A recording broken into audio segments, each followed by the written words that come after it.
Nabangga mo talaga yung mga higante. You're like David who has slain all of these giants that that's the reason why I am very honest with you. Sana naman, tubusin mo na lang ako doon sa interno. Tinulag pa kay David eh. Si David, lingkod ng Diyos yun eh. Ito, minumura nito ang Diyos eh. Di ba? God doubted his creation. Tinawag na yung ahas, tapos binigyan niya ng apple.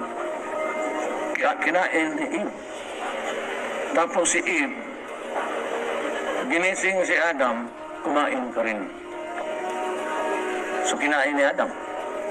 Then malice was born. Who is this stupid God?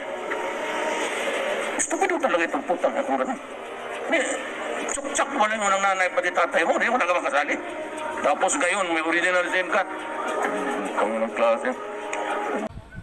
Tinawag niyang stupid. Pati yung mga, hindi baling tayo, tawaging stupid eh. Isipin mo, Panginoon Diyos, si Hitler, di nagawa yun eh.